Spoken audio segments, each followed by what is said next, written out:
I want you to imagine, just for a moment, that you have been hired for this very specific, incredibly high-stakes construction job. Okay, I'm listening. Your task is to completely rebuild a complex weight-bearing bridge. But there's a massive catch. You have to rebuild this bridge while the traffic is still crossing it. Oh, wow. Yeah, that sounds impossible. Right. You cannot shut the road down. The tension cables have to remain perfectly balanced. The pylons have to be aligned to the millimeter.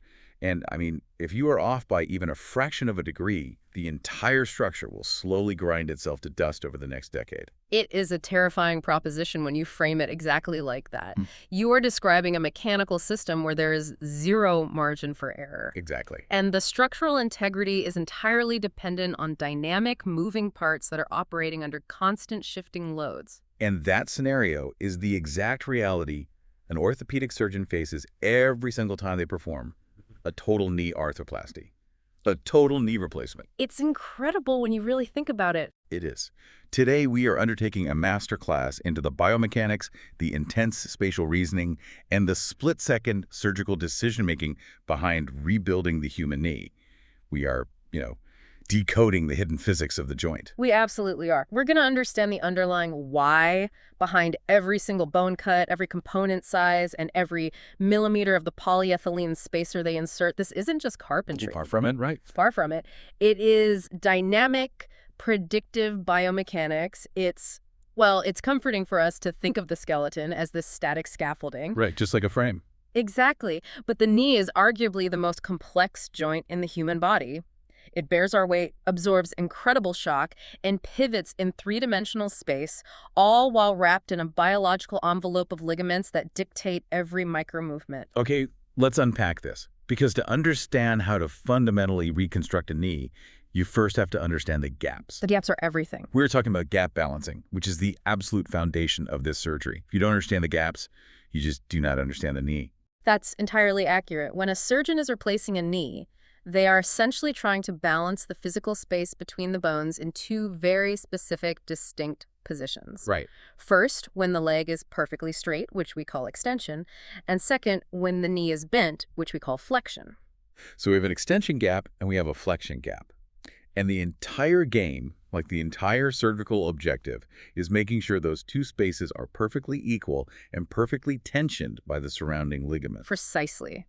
If those gaps are asymmetric, the knee is either going to be too tight and physically will not move. Which sounds awful. Highly painful. Or it will be too loose, it will wobble, and the implant will fail catastrophically. And to achieve that perfect balance, there were 3 golden, unbreakable rules of knee geometry.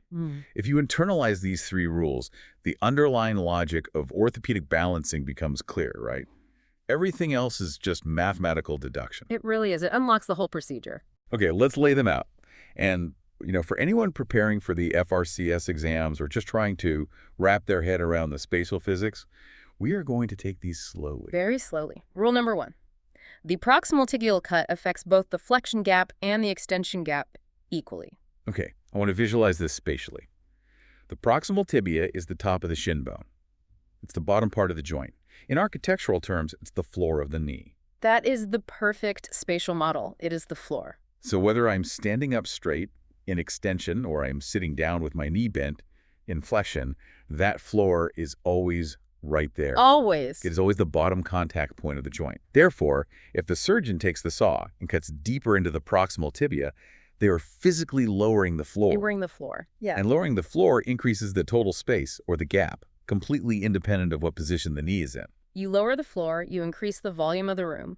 You take more tibia, you loosen both the extension and flexion gaps simultaneously. They are intrinsically permanently linked by that single cut. That makes total sense. Okay, let's move to the second rule. Rule number 2. The distal femoral cut affects the extension gap only. Extension gap only. Okay, let me map the vectors on this one. The distal femur is the very bottom end of the thigh bone.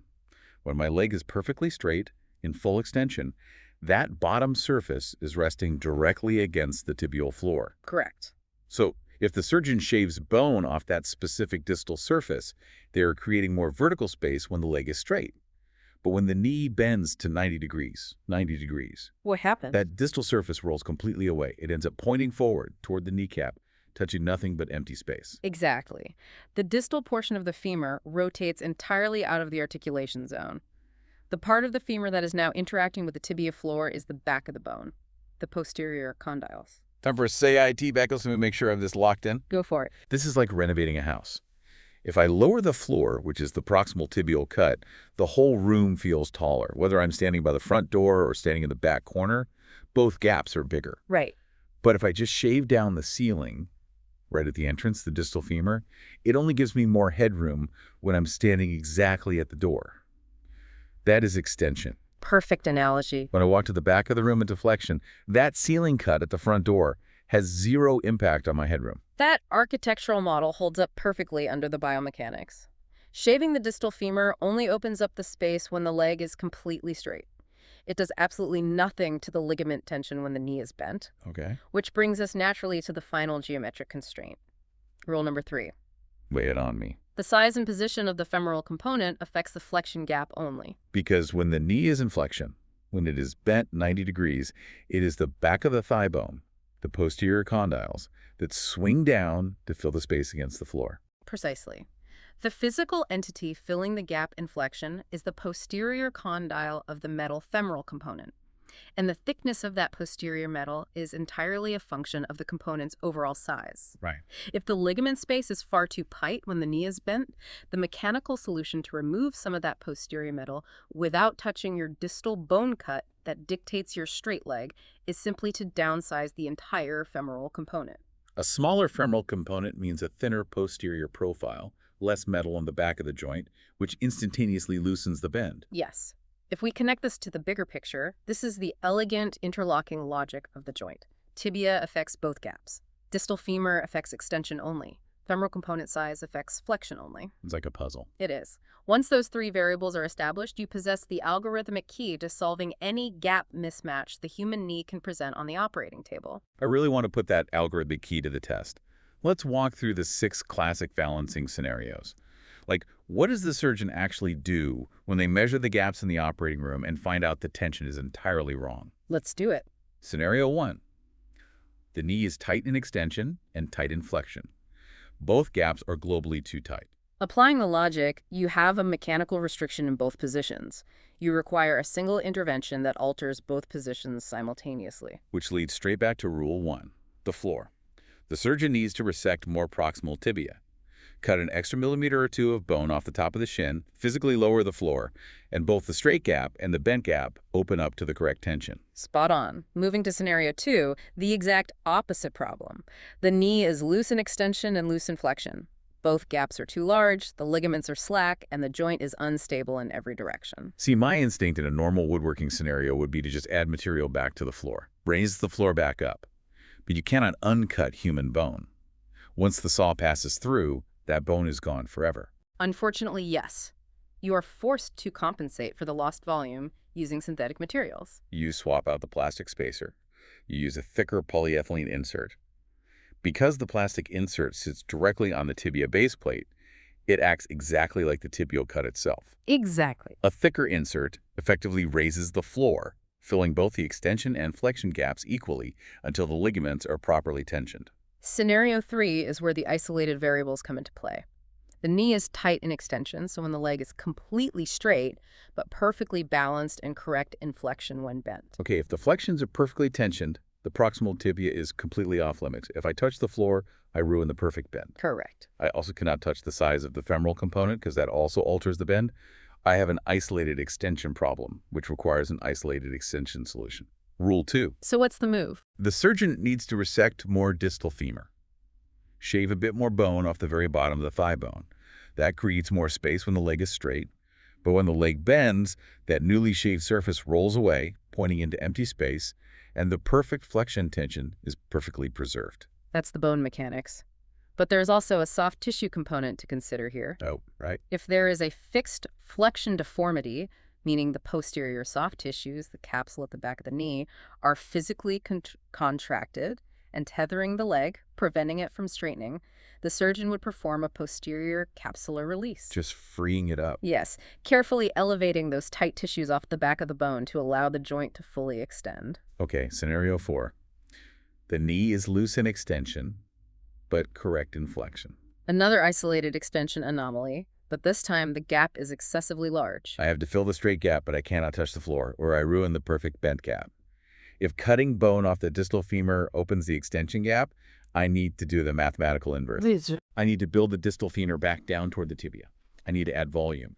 So the surgeon uses distal femoral augments, little metal wedges screwed into the bottom of the implant to simulate bone. Precisely. Those distal femoral augments protrude downward, filling the slack extension space. But just like the distal bone cut, when the knee flexes to 90 degrees, those augments rotate forward and out of the joint space, having absolutely zero effect on the flexion tension. It is pure geometry. I love it. Scenario 5. The knee is perfectly tensioned in extension, but it is tight in flexion. The leg straightens beautifully, but it refuses to bend past a certain point. Extension is locked in perfectly. So the distal femoral cut and the proximal tibial floor are strictly off limits. This is an isolated flexion restriction. An isolated flexion problem points directly to Rule 3, the component size.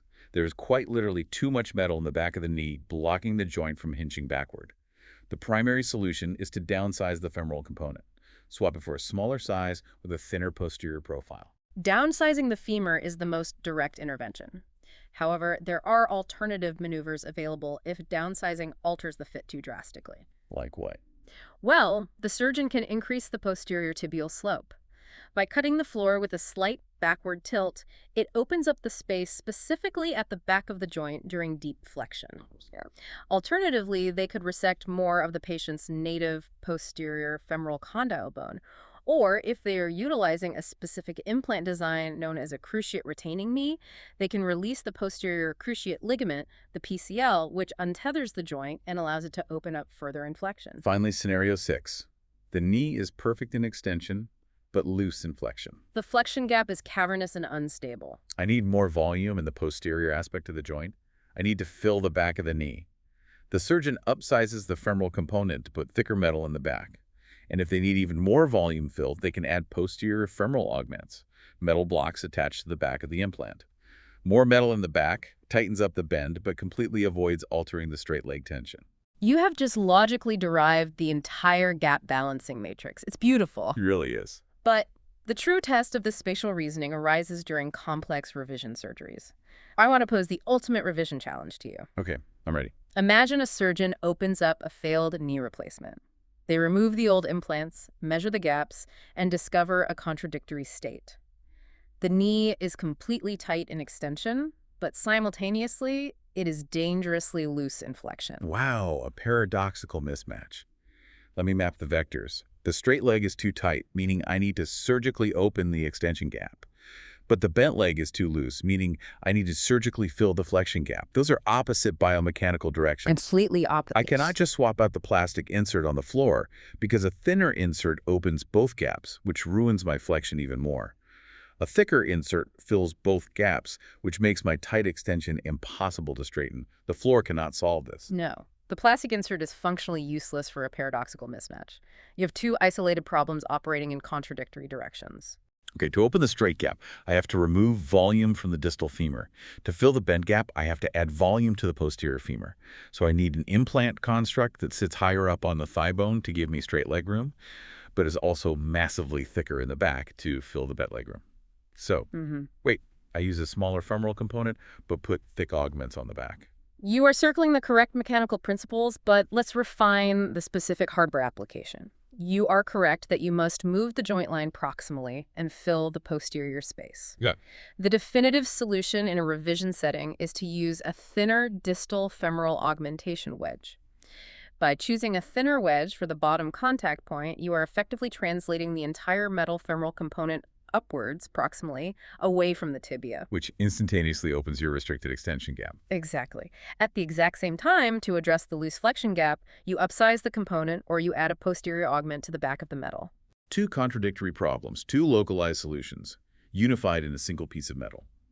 You are shifting the entire coordinate system of the implant in three-dimensional space. It requires the surgeon to visualize the tension vectors in multiple planes simultaneously. It requires a profound understanding of the underlying kinematics. You cannot manipulate the geometry if you do not understand the natural physiological motion the knee is attempting to execute. which transitions us perfectly from the static gaps to the dynamic movement of the healthy knee. Right, because for a very long time, the prevailing assumption, even among some early engineers, was that the knee was essentially a hinge, like a standard brass hinge on a heavy door. It opens, it closes, operating on a single, simple axis of rotation. Yes, but that physiological model is entirely false. Entire- The human knee is a masterpiece of asymmetric engineering. The complexity begins with the architecture of the bones themselves. If you examine the femur, the medial femoral condyle, which is the knuckle of bone on the inside aspect of your thigh, is physically larger, more robust, and extends further down distally than the lateral condyle on the outside of the knee. Why does the body construct an asymmetric joint? Like, what is the mechanical advantage of a longer medial condyle? It establishes the natural physiological valgus angle. It is the structural adaptation that gives human beings a slight inward knock-knee alignment naturally. Okay. This angulation is critical for bipedal locomotion as it aligns our feet closer to our central center of gravity, allowing for highly efficient, balanced walking on two legs. If the bone is inherently asymmetric, the motion cannot possibly be a simple hinge.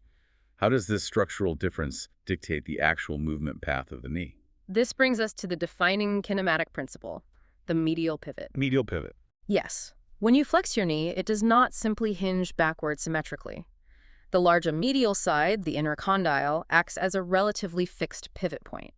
It stays mostly in place, rotating and grinding slightly like a mortar and pestle. Okay, and the outside. Concurrently, the lateral side, the outer condyle, goes through a massive translation. It actually rolls backward, posteriorly, gliding across the top of the tibial plateau as the knee bends into deep flexion. Let me construct a stucco analogy.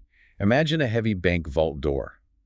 The hinges of the vault door represent the medial side of your knee, the inside. Those hinges stay firmly anchored in one location, just pivoting. Right.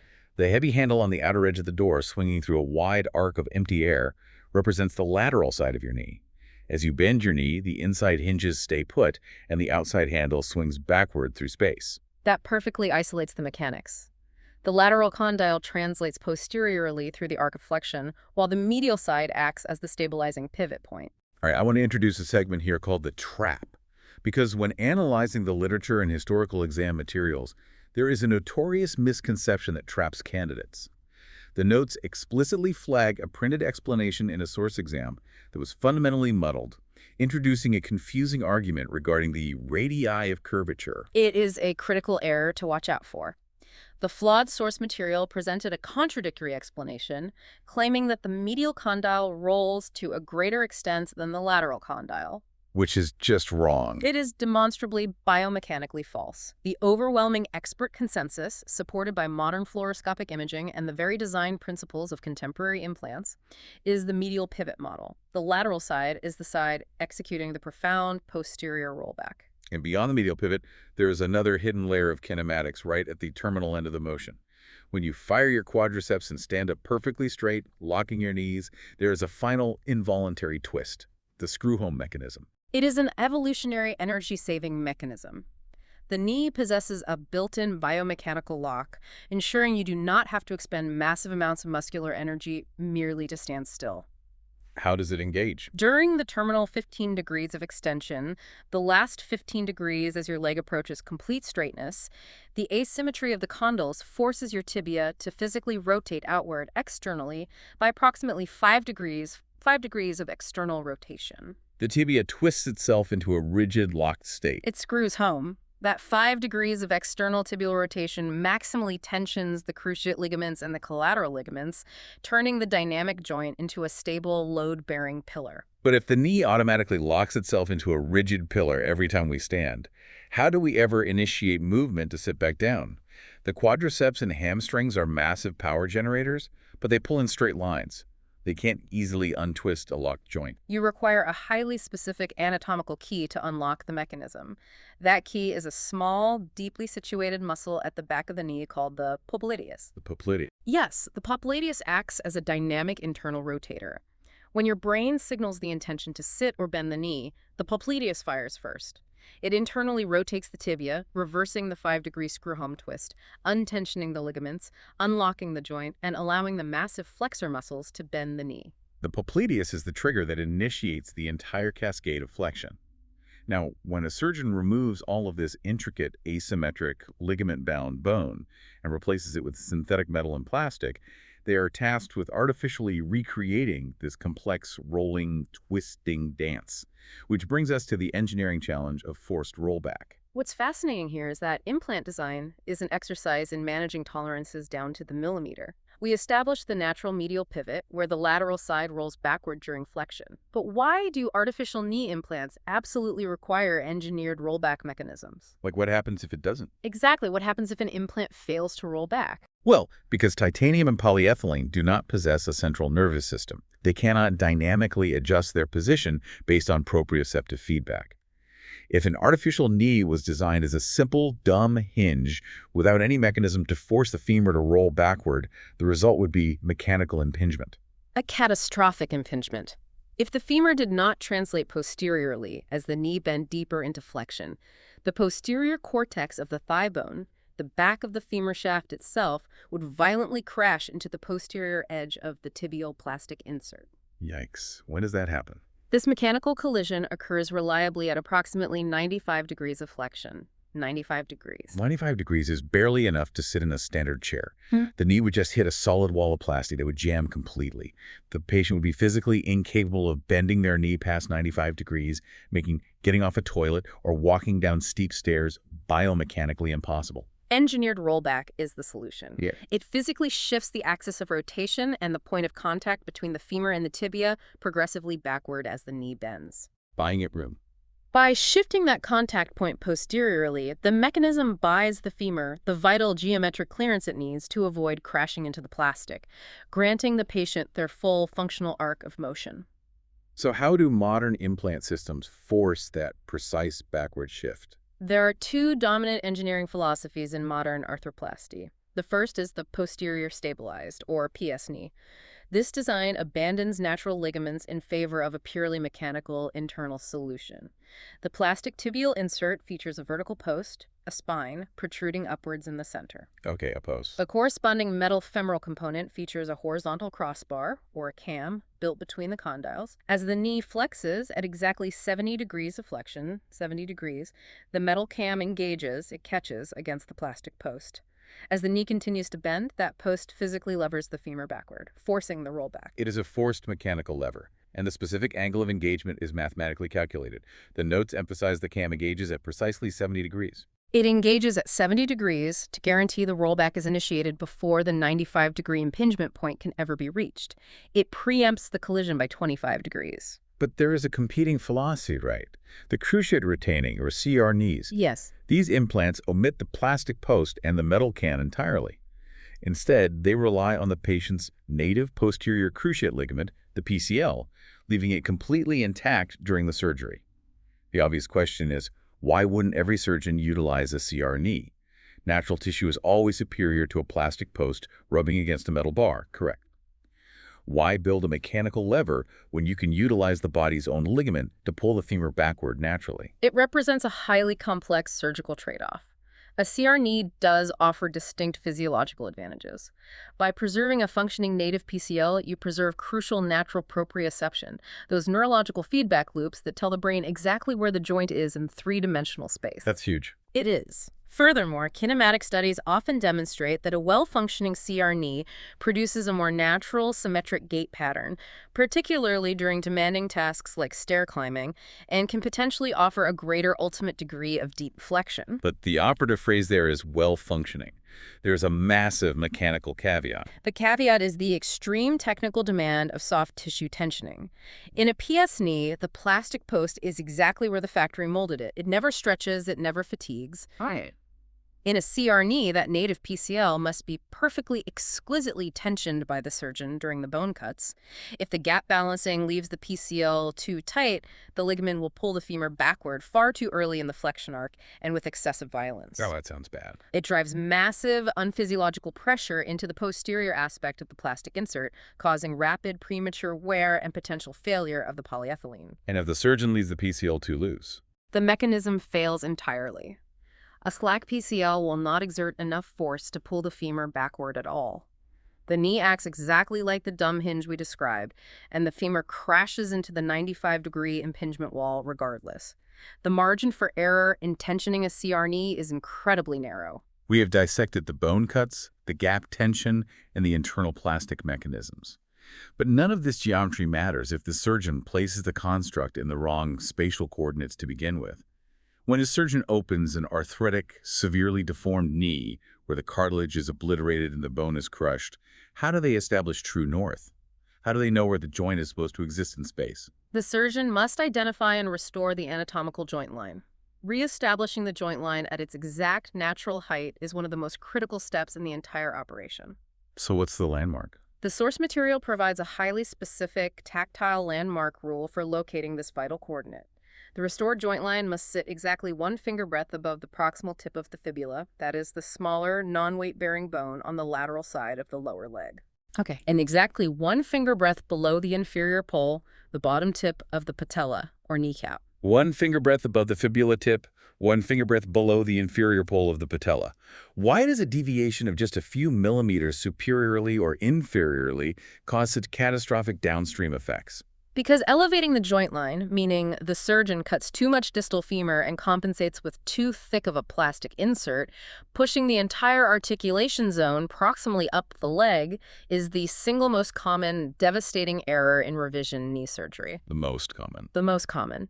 The mechanical consequences are severe. First, it produces profound mid-flexion instability. The ligaments are tensioned correctly at straight 0 degrees and bent 90 degrees, but at 45 degrees, they are completely slack, meaning the patient's knee will buckle and give way right in the middle of a normal walking stride. That's terrifying. Second, and equally disastrous, it induces a permanent condition called patella baja. Patella baja, translated literally a low kneecap, meaning the kneecap ends up sitting entirely too low relative to the new metal joint line. Precisely. Let's trace the anatomy. The strong patellar tendon firmly anchors the bottom of the kneecap to the tibial tubercle, a fixed bony prominence on the shin. Okay, I'm visualizing that. If you surgically raise the joint line upwards, you are effectively leaving the kneecap tethered down below its natural track.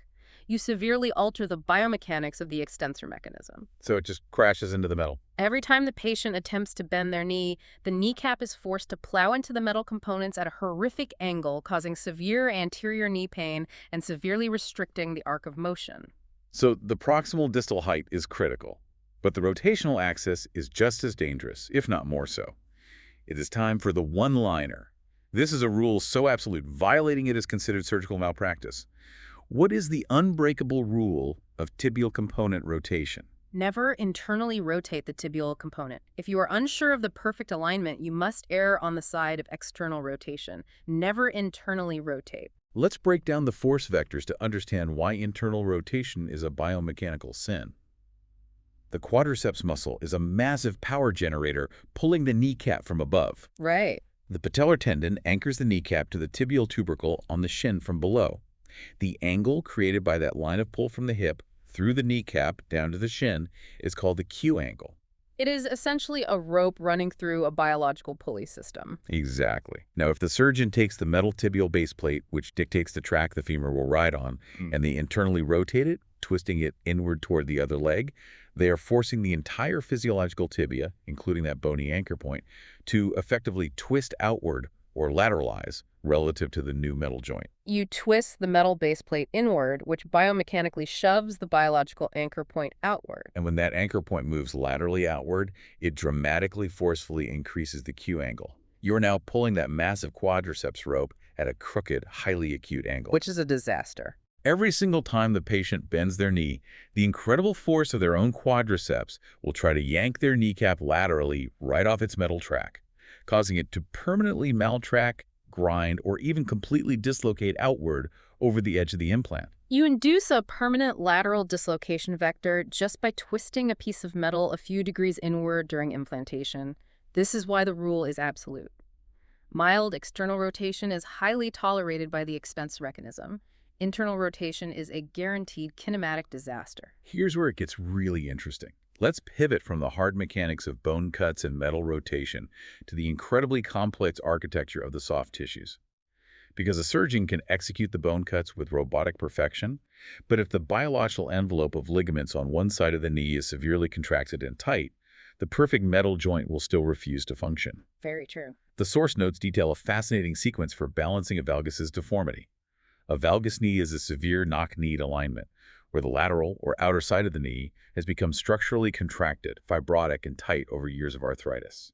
Soft tissue releases are where the true surgical artistry of balancing is demonstrated. And again, this is not a sequence of arbitrary steps to be memorized by rote. It is governed entirely by anatomical logic, which we can call the principle of position. The notes present two distinct valgus scenarios. First, what if the lateral side of the knee is tight, specifically when the leg is perfectly straight in extension?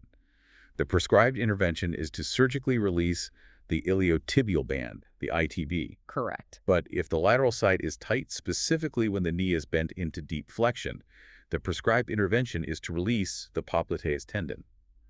How does a surgeon inherently know which structure to cut based purely on the angle of the leg? I refuse to let trainees merely memorize this table because the functional anatomy dictates the answer perfectly. Where does the iliotibial band physically attach? The ITB runs down the outside of the thigh and anchors to Gerdy's tubercle, which is located on the front, the anterolateral aspect of the proximal tibia. It runs down the front. It is an anterior structure. And what biomechanically happens to all soft tissue structures on the front of any hinged joint when you straighten that joint completely into full extension? The tissues stretch. The anterior structures are pulled taut over the front of the joint. They stretch and tighten in extension. Therefore, if your clinical exam reveals that the knee is pathologically tight in extension, you must cut the anterior structure that is under tension. The iliotibial band. The logic holds perfectly. And the popliteus. Analyze the popliteus tendon. It originates on the lateral femur and runs diagonally across the back of the joint to the posterior tibia. It is fundamentally a posterior structure. Yeah. And what happens to structures on the back of the joint when you deeply bend the knee into flexion? They are stretched maximally over the back of the condyles. Posterior structures stretch and tighten in flexion. So if your exam shows the knee is pathologically tight only in flexion, you address the posterior structure, that popliteus. The governing logical rule is unbreakable. Anterior equals extension. Posterior equals flexion. That is an incredibly elegant biomechanical truth. However, if a surgeon is facing a severely rigid valgus knee, they do not just hack wildly at all the lateral structures simultaneously. There is a highly precise, stepwise surgical sequence for releasing the lateral side to achieve millimeter-perfect tension. It is a progressive titrating process. The sequence begins with the iliotibial band. The surgeon releases it, inserts the spacer blocks, and physically checks the gap tension. Just feeling the tension. Exactly. If the gap remains asymmetric, they proceed to step 2, releasing the posterolateral capsule. They insert the blocks and check again. If still tight, step 3. They release the popliteus tendon. Check again. Wow, step by step. Finally, and only if absolutely necessary because of the risk of profound instability, step 4. They release the lateral collateral ligament, the LCL.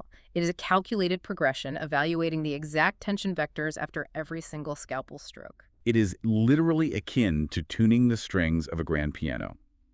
Now, all of this perfect geometric metal alignment and exquisite ligament balancing is ultimately relying on a singular, vulnerable point of failure, the polyethylene spacer, a small piece of plastic acting as the artificial cartilage. Section 7 of our deep dive explores the catastrophic mechanisms by which this plastic fails. The material vulnerability of ultra-high molecular weight polyethylene is one of the great historical and ongoing challenges of total joint arthroplasty, and the mechanism of failure often begins years before the plastic ever enters the sterile field of the operating room. It begins in the manufacturing facility during the sterilization process. The chemical danger of atmospheric air. Yes. To render the polyethylene biologically sterile and safe for implantation, it is bombarded with massive doses of gamma irradiation. This effectively destroys any pathogens. However, if you irradiate that plastic in a room containing normal atmospheric air, the high-energy gamma rays trigger a severe chemical reaction between the polymer chains and the oxygen molecules. It initiates profound oxidation. The gamma rays essentially fracture the carbon bonds in the plastic, creating free radicals. You are hitting on the core chemical issue.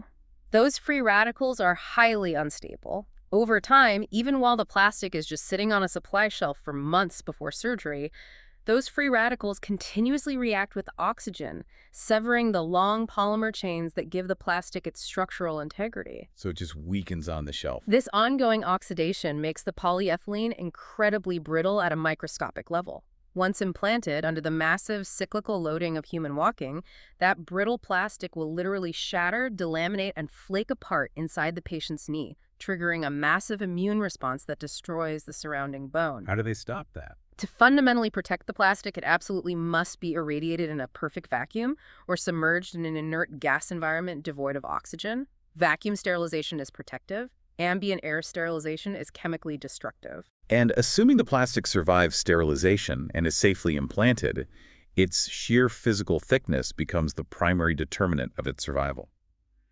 The source material outlines an absolute biomechanical limit, the 8 mm rule. 8 millimeters. Polyethylene inserts that are manufactured under 8 millimeters in total thickness will suffer catastrophic mechanical failure in a knee replacement. Why is 8 millimeters the magic threshold? Are the forces transmitted through the knee really that destructive? Consider the physics of contact stress. During normal daily activities, walking, descending stairs, rising from a chair, forces equal to 3 to 5 times a patient's total body weight are being driven straight down the femur. Wow. All of that massive kinetic energy is concentrated onto a very small, highly localized contact area on the surface of that plastic insert.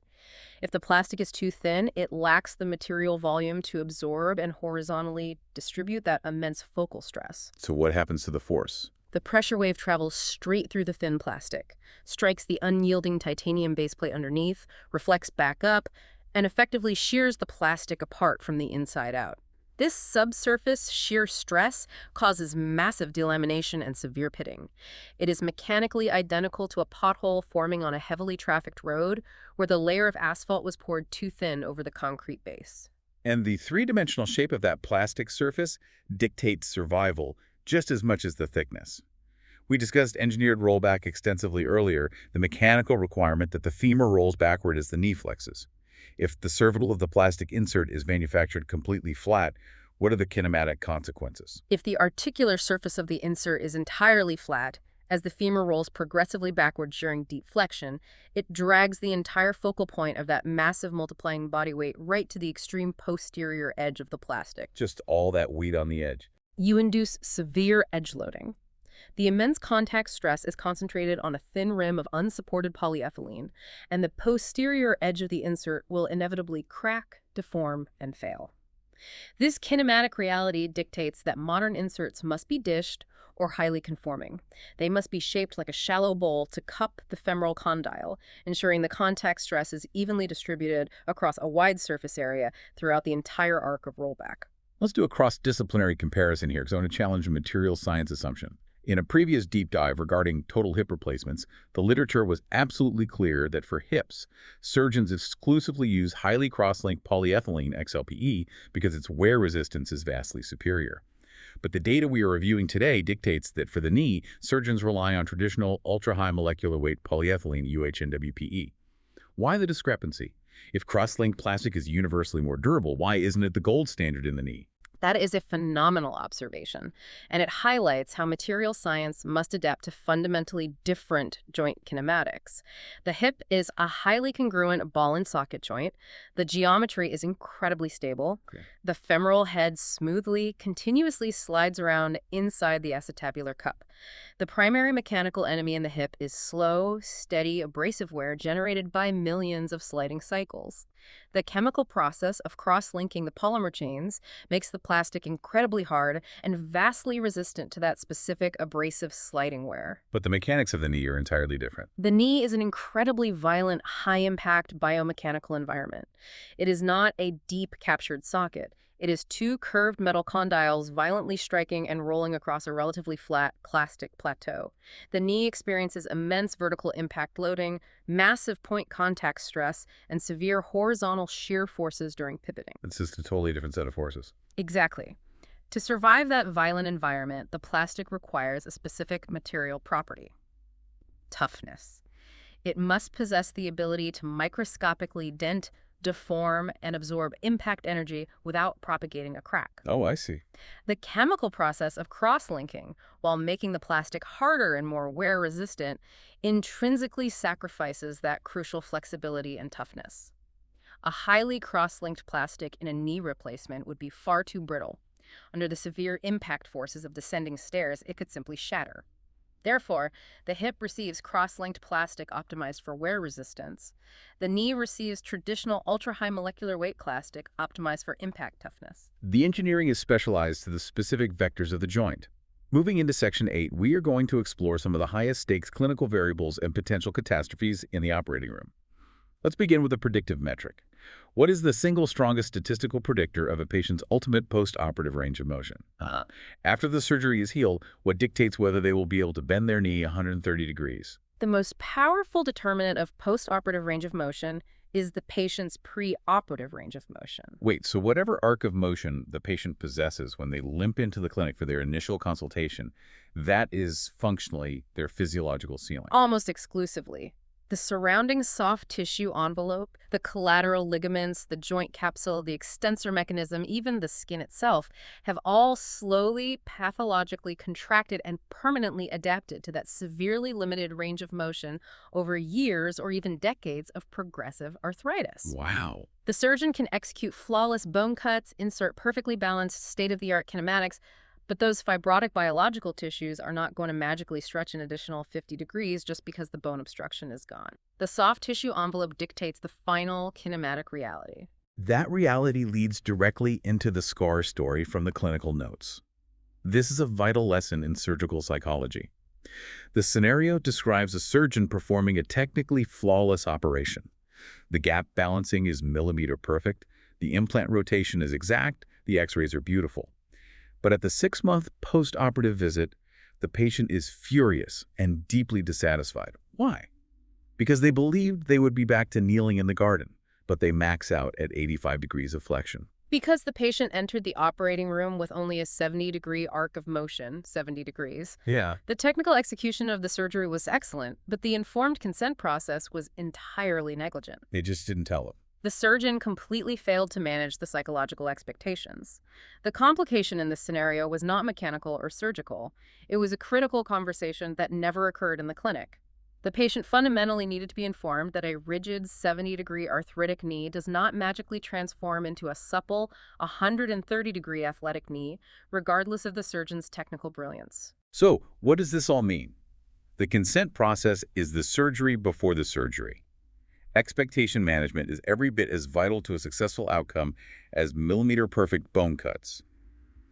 A happy patient is an informed patient whose biological realities were clearly mapped out. Perfectly said. Let's transition to the physical, catastrophic dangers lurking within the surgical field itself. The common peroneal nerve. Ah, yes.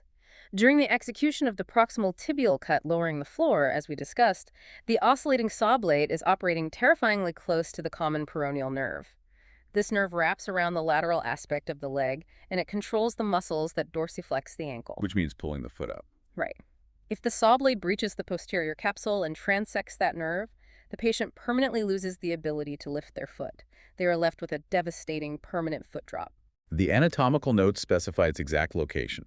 The nerve lies immediately superficial to the lateral head of the gastrocnemius muscle, and the mean distance from the posterolateral corner of the tibial bone cut to the nerve itself is a mere 1.49 centimeters, 1.49.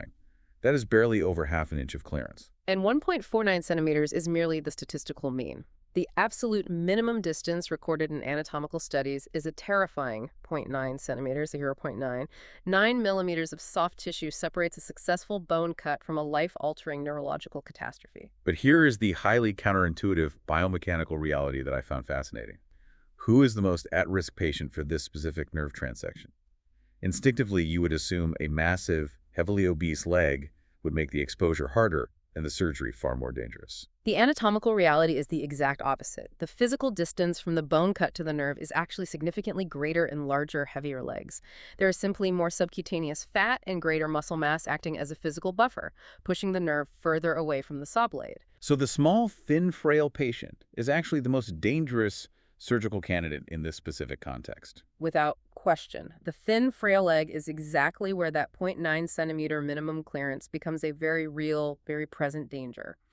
The surgeon has significantly less physical room for error.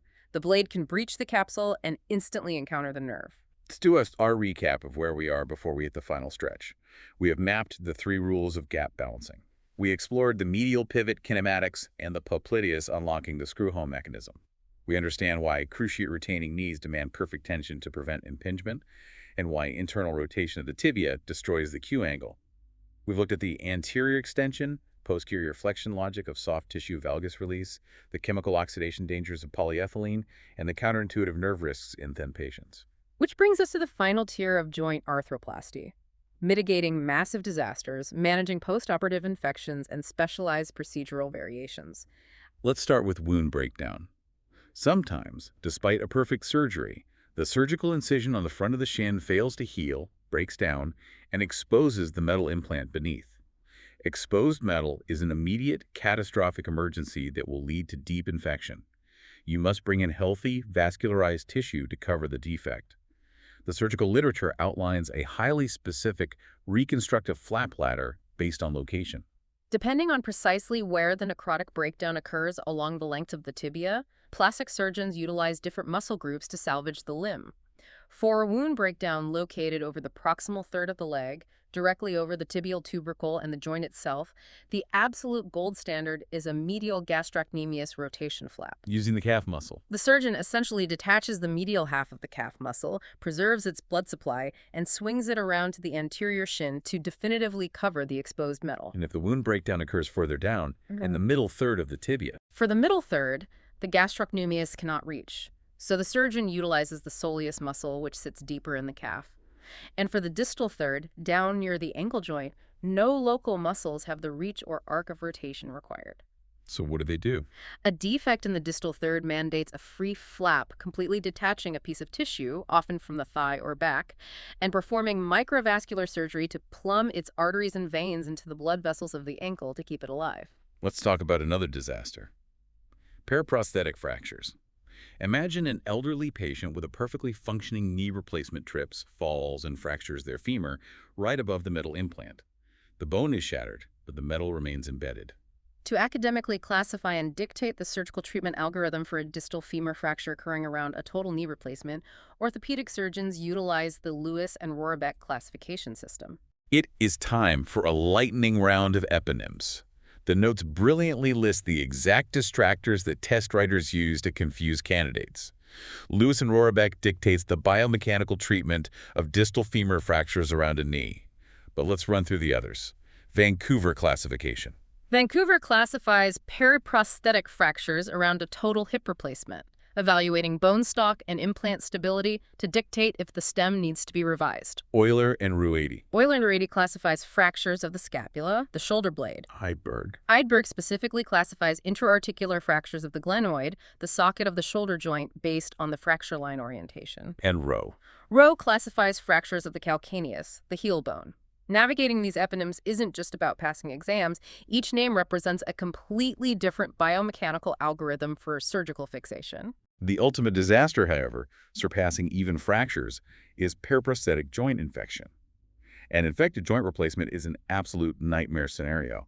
It virtually guarantees multiple highly invasive surgeries, months of intravenous antibiotics, and often the complete removal of the implant, leaving the patient without a joint for months.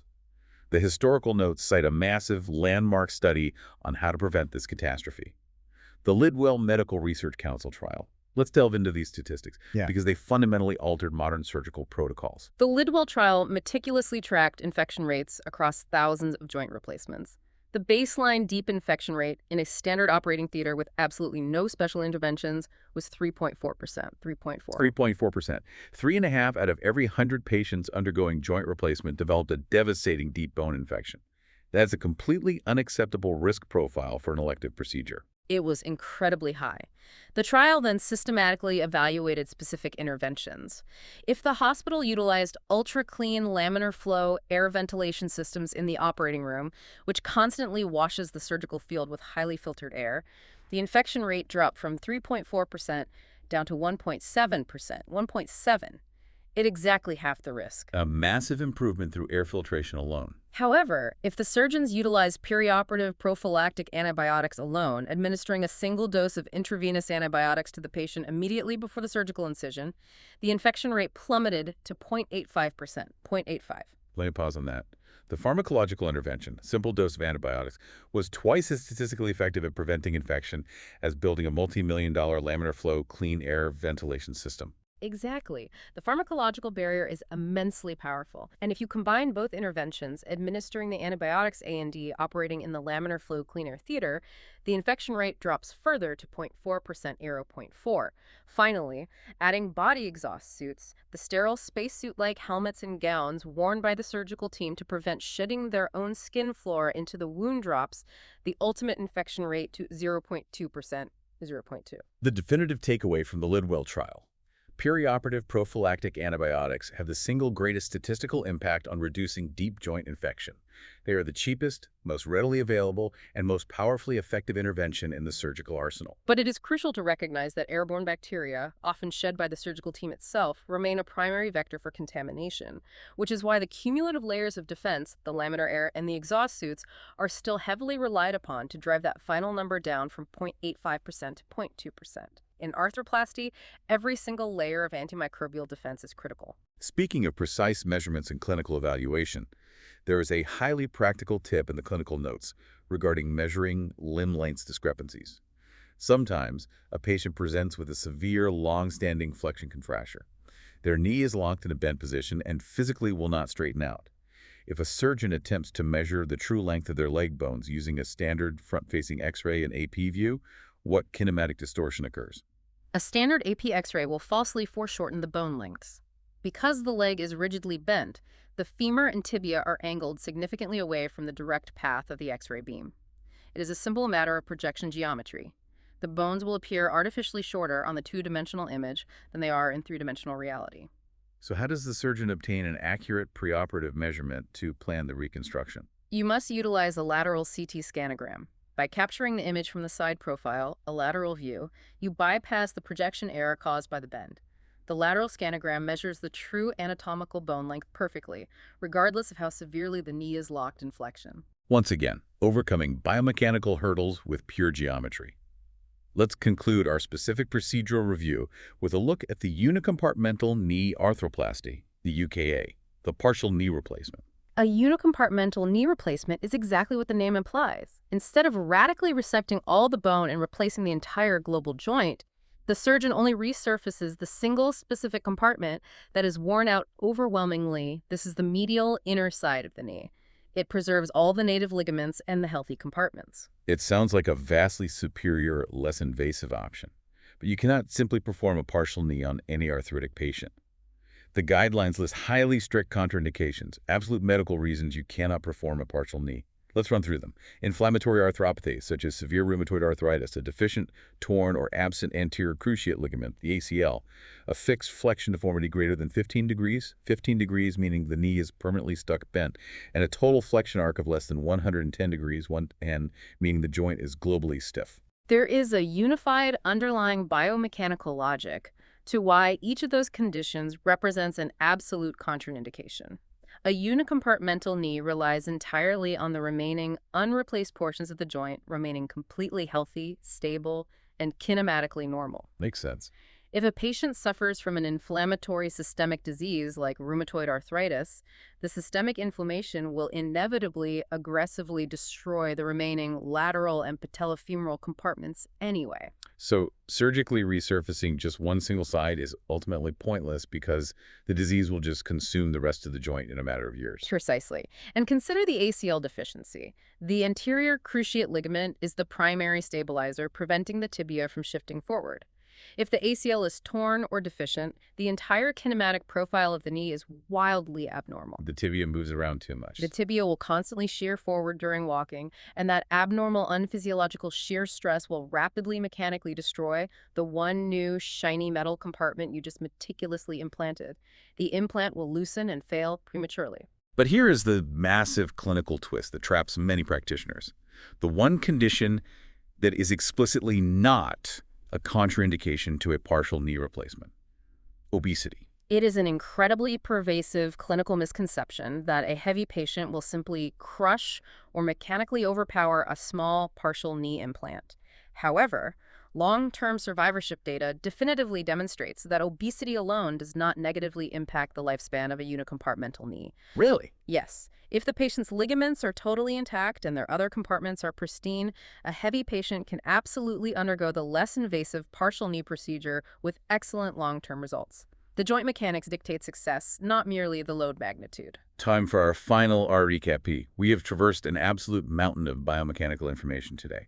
We started with the absolute mathematical matrix of gap balancing, internalizing the rules that the proximal tibia affects both gaps, the distal femur alters extension, and the femoral size dictates flexion. We mapped the intricate reality of medial pivot kinematics, dispelling the hinge myth and proving that the lateral condyle rolls backward while the medial side grinds in place.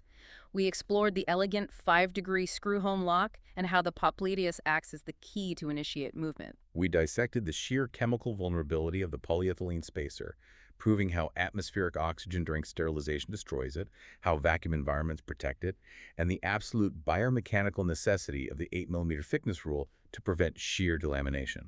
We navigated the strict rotational rules, establishing why internal rotation of the tibial component destroys the Q angle and dislocates the patella. We proved that soft tissue balancing is logical anterior structures for extension tightness, posterior structures for flexion tightness, and we established that perioperative antibiotics are our greatest weapon against infection. But perhaps most importantly, we explored the human psychology of surgical consent. The profound reality that a patient's preoperative range of motion is the ultimate ceiling dictating their final postoperative outcome, and that failing to explicitly communicate that biological limit is the quickest route to a catastrophic surgical failure. Which raises an incredibly profound question. Looking at all of this highly complex data, you realize that orthopedic surgery is not static carpentry.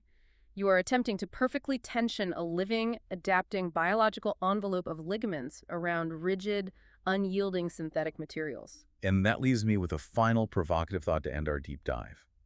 If a patient's preoperative range of motion is truly the absolute unbreakable ceiling for their postoperative outcome, how much of our physiological destiny is already rigidly hard-coded into our fibrotic soft tissues? For decades, surgical innovation has overwhelmingly focused on engineering better hardware, highly conforming plastics, complex cam and post rollback mechanisms, vacuum-sterilized polyethylene. We have essentially perfected the metal and the plastic. But the fibrotic soft tissue remains the ultimate insurmountable limiting factor. Exactly.